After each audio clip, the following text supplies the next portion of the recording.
Bonjour les divines et les divins, me voici Bastet pour le cas énergétique de la polarité féminine, du féminin en ce jeudi 6 février. J'espère que vous avez bien dormi. Alors comme à mon habitude, j'ai tiré 2 cartes de l'oracle chaman mystique. Nous avons à notre gauche, eh bien qu'avons-nous? La carte de la malédiction, tiens donc féminine, et à notre droite, la carte de l'empreinte énergétique animale de l'aigle, qui va évidemment nous apporter, c'est le cas de le dire, un éclairage. Alors, cette carte de la malédiction, j'ai poussé un petit peu ma lapis lazuli, pardonnez-moi. Alors, cette carte de la malédiction, d'ailleurs on voit une féminine qui a la main sur la bouche, je ne sais pas si vous remarquez. La malédiction, évidemment, fait référence aux histoires limitantes, peut-être sur le plan transgénérationnel, peut-être au niveau du karma et de nos vies antérieures, qui nous prédestinent sur des événements de nos vies dans cette incarnation, forcément, puisque ce sont des schémas répétitifs. Alors, on parle d'une source d'habitude négative que tu peux avoir peut-être ce matin féminine, et qui peut se présenter peut-être sous la forme, j'allais dire, oui, presque d'une maladie, c'est plus fort que toi, d'une force destructrice ou d'un blocage. Il y a quelque chose qui bloque ton énergie créatrice, ou du moins tu te sens bloqué dans ton énergie créatrice. Alors, cette malédiction nous tient prisonniers d'une histoire fausse, ou du moins d'une histoire que nous confondons avec notre réalité. Reconnaître la blessure originelle qui se manifeste dans notre vie peut nous aider à l'éliminer. Donc, fais le point. Je sais que c'est un peu court ce matin pour expliquer le tenant et les aboutissants, mais il est temps de déterminer l'origine de tes limites. Pourquoi te sens-tu limité? Est-ce que tes grands-parents vivaient dans un état d'esprit de manque? As-tu hérité de gènes favorisant une maladie cardiaque, peu importe? Étais-tu esclave ou maître dans une vie passée? Bon, c'est un exemple parmi tant d'autres. On parle d'héritage karmique. On parle d'un héritage karmique qui est prêt à être vu et à être entendu, démêlé et libéré. Alors, oui, ça tombe bien, on a cette chance, j'allais dire, depuis ces 2 premiers mois. J'ai de très, très beaux retours sur des dissolutions de nœuds karmiques et de dissolutions de contrats d'âme. Je salue toutes celles que j'ai eues cette semaine, parce qu'il y a eu un énorme travail colossal, fatigant, douloureux qui a été fait, mais vraiment bravo. Donc, ce qui prouve bien que dans les énergies, évidemment, on va continuer à travailler sur ces nœuds et sur ces blessures karmiques. On parle d'honorer évidemment les personnes qui ont joué un rôle dans notre histoire karmique, de leur pardonner, de se pardonner, de créer aujourd'hui un nouveau parcours de vie pour nous-mêmes. Ce qui s'est passé, je sais, il faudra prendre le temps que ça prendra, mais ce qui s'est passé est passé. Soyons conscients de nos actes à un moment donné, assumons-les, d'accord, très bien.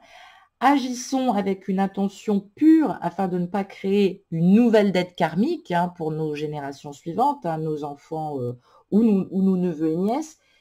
Tôt ou tard, quelqu'un devra payer une dette karmique. Dans une précédente vie, ça peut être effectivement des énergies tierces qui reviennent évidemment dans cette incarnation-là, mais tôt ou tard, il y aura une dette karmique. Alors, ça peut être aussi une dette karmique.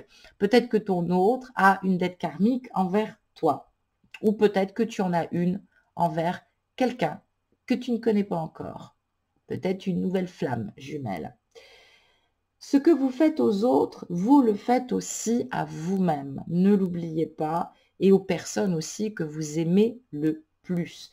Vous avez maintenant la possibilité de changer d'attitude. Alors, ça ne veut pas dire forcément une psychologie positive à toute épreuve. Ça veut dire tout simplement de prendre conscience de sa blessure, de ne laisser personne rentrer à nouveau dans cette blessure, même si vous avez eu des moments de faiblesse, parce que c'est humain. ou je vais dire plutôt de moments de vulnérabilité. La vulnérabilité, ne vous inquiétez pas, elle est magnifique quand c'est une vulnérabilité, on ne rit pas, du cœur. Voilà.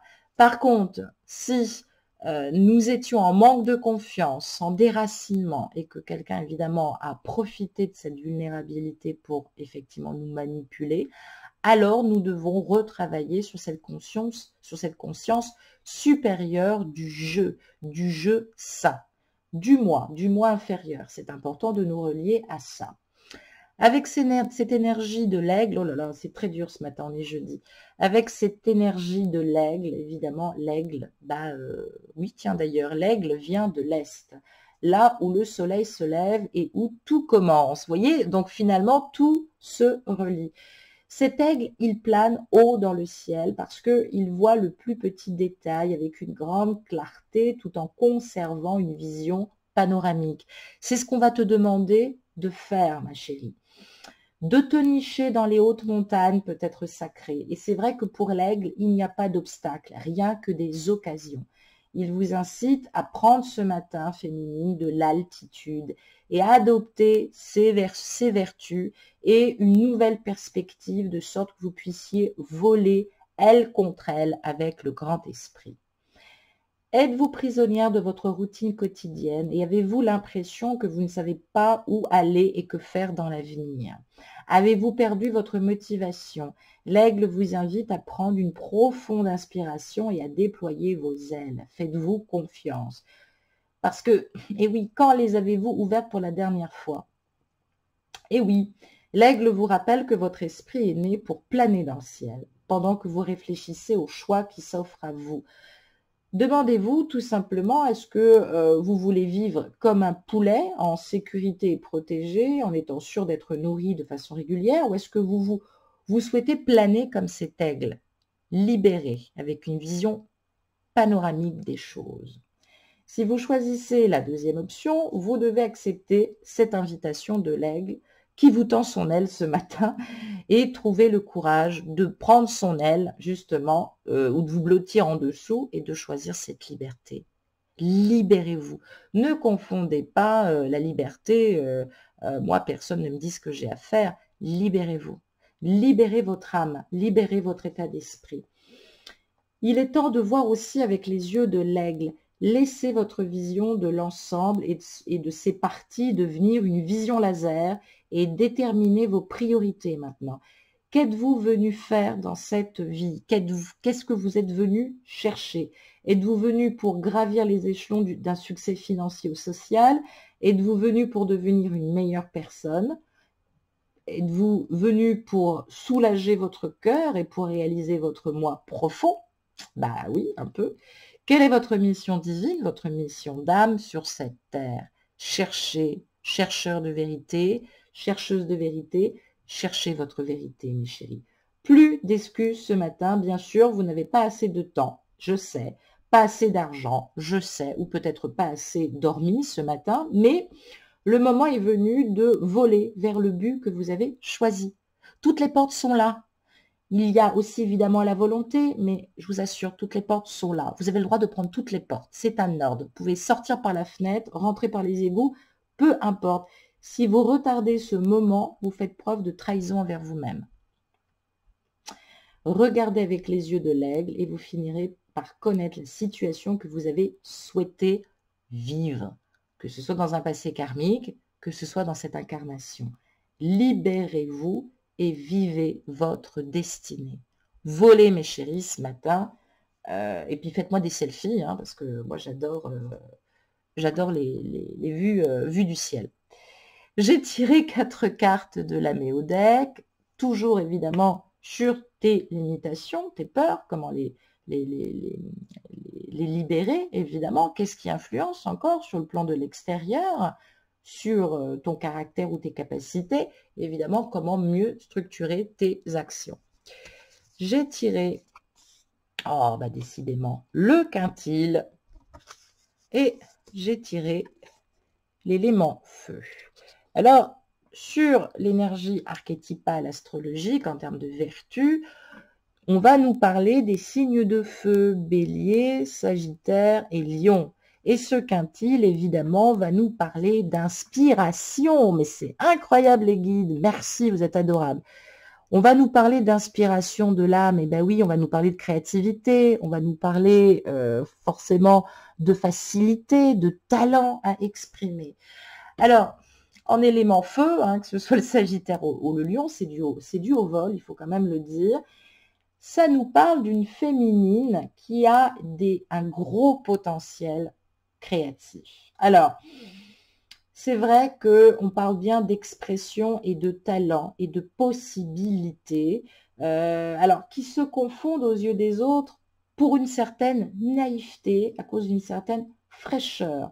Donc, une fraîcheur de réalisation, une fraîcheur de création, ou du moins, peut-être que tes idées touchent peut-être des enfants ou des êtres plus jeunes, mais on parle d'une aptitude à embellir les choses, à développer aussi toute activité qui apporterait une touche singulière mais créative. Donc, on parle aussi de personnes, enfin de féminines, disposant d'une habileté manuelle ou qui trouvent un havre de paix lorsqu'elles pratiquent une activité manuelle. Alors, on va parler évidemment, j'embrasse certaines féminines qui me connaissent très intimement, mais voilà, je suis inspirée parce que, évidemment, ce quintile et ses éléments feu vont nous parler forcément de texture, de tissu. Alors, ça peut être effectivement du luxe, ça peut être aussi la mode, ça peut être aussi les bons mots, la peinture, l'écriture. Donc, on parle de manifestation. Oui, je sais, féminine. Tu as un besoin de mettre ta griffe au service d'un secteur d'activité susceptible de renfermer de nouvelles connaissances habiles parce que tu en es complètement fan. Hein. Donc, c'est vrai que on parle principalement d'une féminine avec ce quintile qui a besoin de s'incarner à travers la création. C'est pas un aspect mineur chez toi, hein, c'est même ta structure centrale, tu es excessivement créatrice. Donc, évidemment, on va te parler, alors en plus, si tu as des éléments Lune ou Vénus ou Mars en feu qui font domicile, j'allais dire, tu es vraiment très déterminé à te relier à tes potentiels, personne ne t'empêchera d'être dans cette créativité. On parle évidemment de contingents ou de contextes, évidemment, qui peuvent empêcher ou la crainte que cela empêche ta créativité. Mais on demande aussi de nuancer ton expression. On te demande de structurer de manière prioritaire tes prises de décision par rapport à ta créativité. Alors, c'est peut-être aussi planifier, mieux communiquer sur les prises d'initiative. On parle de déroulement de l'existence autour justement de ce champ de conscientisation créatif, mais il ne faut pas que ce soit au détriment de ton aspect, j'allais dire, de ton corps conscience. On travaille 3 corps conscience, le corps physique, bien évidemment, le corps astral, évidemment, le corps psychique, le corps astral et le corps émotionnel. Et puis, il y en a bien d'autres. Donc, c'est vrai que si tu te focalises uniquement avec cette envie de créer, et que sur les autres champs de conscience, eh ben, tu ne les développes pas, tu vas te créer des failles énergétiques et un épuisement de dingue. Il faut quand même le dire. Donc, on dit que tu es porteuse, que tu es prometteuse, qu'on peut te donner n'importe quelle activité qui allie la créativité, tu sauras la valoriser. Alors, je me souviens d'une lune en Lion qui formait aussi un quatil en opposé en signe d'air aussi avec pour Yves Saint-Laurent, par exemple. Je ne sais pas si vous avez eu la chance, il y a quelques mois, de regarder un film biographique justement sur la vie d'Yves Saint-Laurent. C'était obsessionnel. Mais il ne lâchait rien. Il était même imbuvable dans ses moments de créativité. Alors, on a ce sentiment, d'ailleurs, je crois qu'il n'y a pas que lui, il y a Louis Vuitton aussi qui a la lune en Lion. voilà, alors, la créativité, c'est bien, mais c'est vrai que ton mal-être et ces blessures karmiques, elles viennent aussi, il y a une reliance sur le fait de ce besoin de mettre sa touche personnelle dans un art ou de laisser son empreinte. Bah oui, mais moi je le comprends parfaitement. Donc, naturellement, exprime ce besoin qualitatif de faire les choses de manière céleste et terrestre. Associe-le à ta production spirituelle, mais aussi matérielle, c'est qu'à le dire, mais il faut que tu en sois maître. Embellis ton quotidien, mais j'allais dire sur un sens général, global. Alors, ça peut nous parler évidemment d'une conjonction générationnelle, peut-être Uranus et Neptune, il faut regarder s'il y a des éléments en feu, parce que ça pourrait nous dire effectivement que la destinée est hasardeuse en termes d'incarnation, parce que dans un passé, tu as été à très très grand créatif. Ben oui, tu peux ramener, tu peux effectivement être une personne qui dans une vie karmique a été dotée d'un pouvoir de création céleste ou terrestre, bref, qui a eu beaucoup de pouvoir. Et c'est vrai que dans cette vie-ci, tu ne comprends pas toujours pourquoi on t'empêche cette créativité. Alors peut-être qu'effectivement, on a pu peut-être confondre pouvoir de l'amour, amour du pouvoir de soi-même. Il y a peut-être quelque chose à travailler et aligner là-dessus.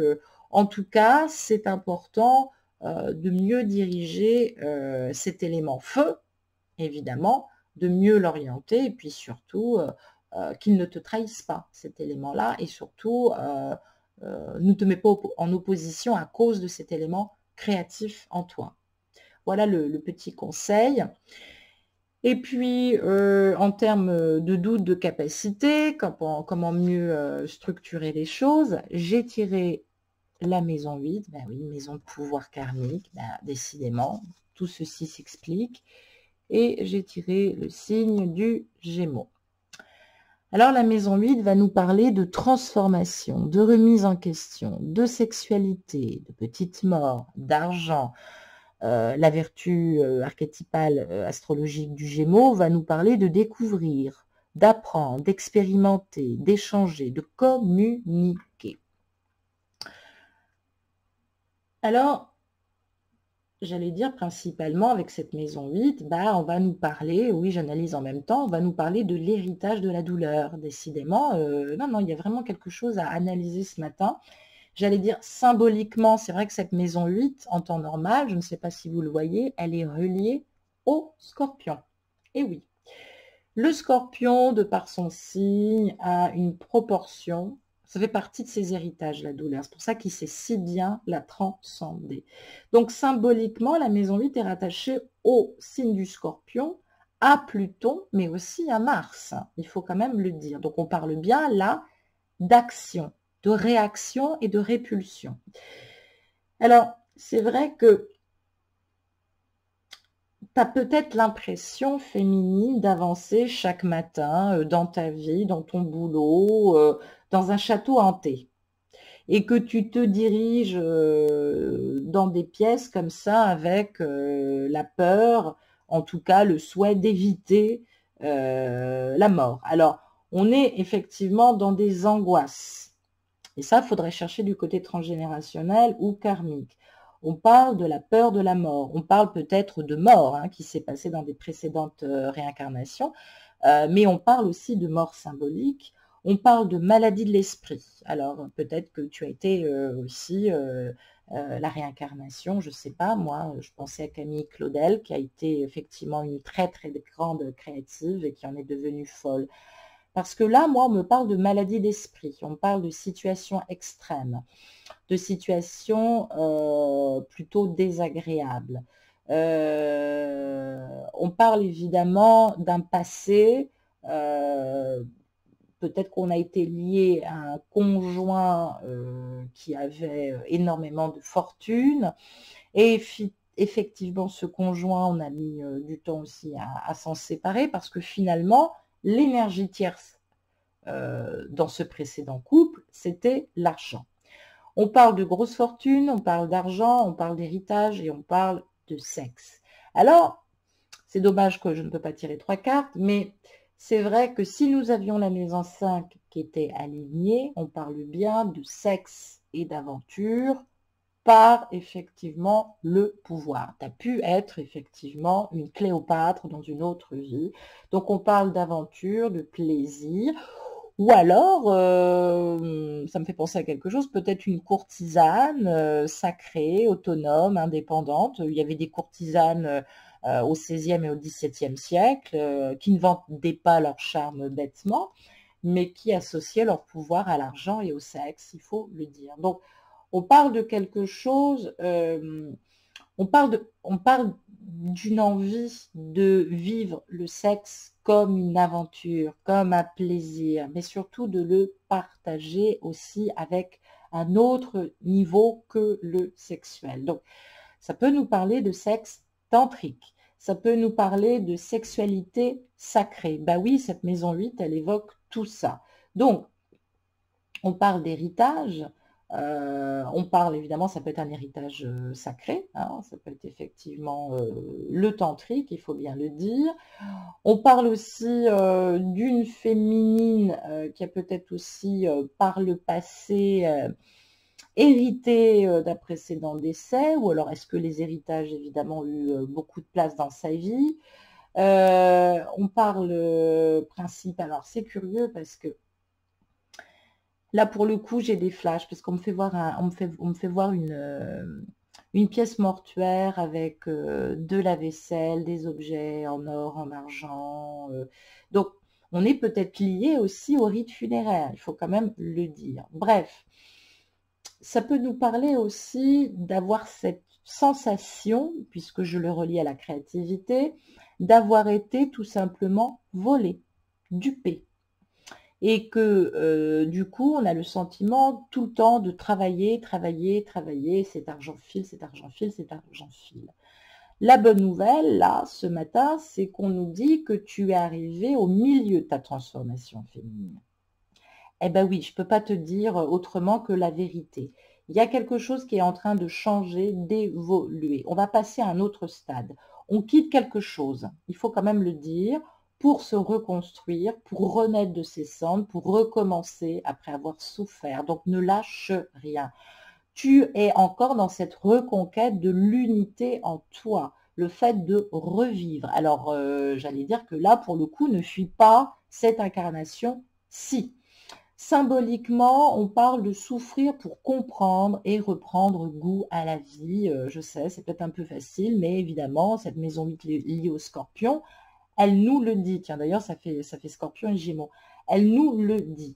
Donc, on parle évidemment de décès, on parle d'une personne évidemment qui a vécu un coup dur après la mort de quelqu'un, il faut quand même le dire.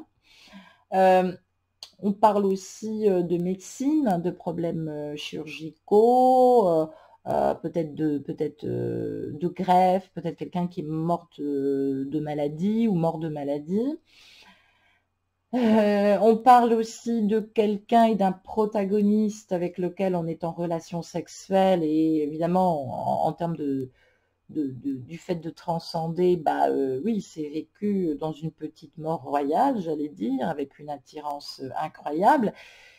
Mais pardon de le dire devant tout le monde, ça révèle quand même une petite curiosité pour le masochisme et le sadisme. Moi, je trouve que ça peut être intéressant, ça dépend de quel angle et surtout où se trouve la tête en fin de soirée.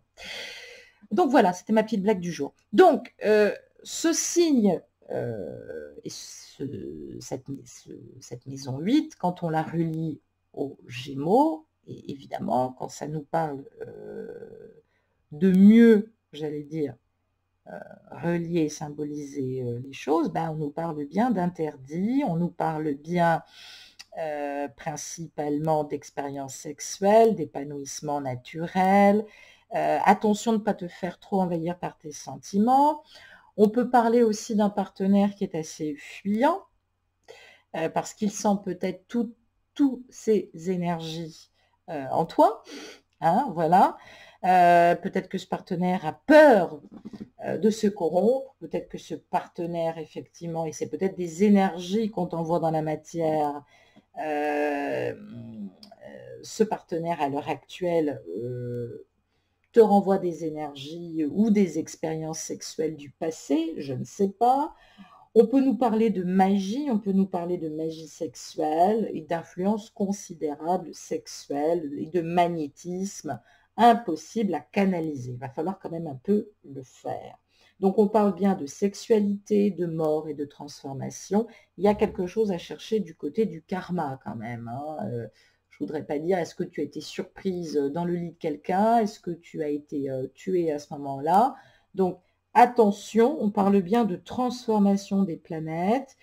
On parle le fait aussi de vouloir vivre une expérience sexuelle ou de vouloir vivre une relation ou de vivre avec son jumeau une relation sexuelle où on explore des mystères inconnus. Et puis, ça peut nous ramener évidemment à des circonstances de notre propre mort philosophique et évolutive. Donc évidemment, on peut la rattacher aussi à la maison 7, précédemment à la 8, puisque on peut parler aussi de décès conjugaux, principalement. Donc, je ne sais pas, je m'interroge. Est-ce qu'on n'est pas en train de te dire, là, féminine, que tout peut être possible à la mort de la conjointe de ton jumeau? Je ne sais pas, hein, je me lance, hein, je suis complètement naturelle. Euh, je ne sais pas. Voilà. Donc, en tout cas, je reste à votre disposition si vous avez des questions. J'ai tiré une carte de l'oracle de l'amour pour connaître les énergies du féminin, à quoi t'attendre, féminine, sur le plan sensuel, amoureux, quelles sont les énergies émotionnelles ce matin. Pardon. Et j'ai tiré, bon voilà, la carte du bonheur. Et bien voilà la bonne nouvelle, on va finir tout de rose vêtu. Alors cette carte de bonheur, et bien évidemment, on parle de vibration du 9. Ça y est, 4 et 5, on est dans cet aboutissement, on va y arriver. Ça illustre évidemment que des souhaits vont se réaliser, des projets de vie, des réalisations de chemin de vie.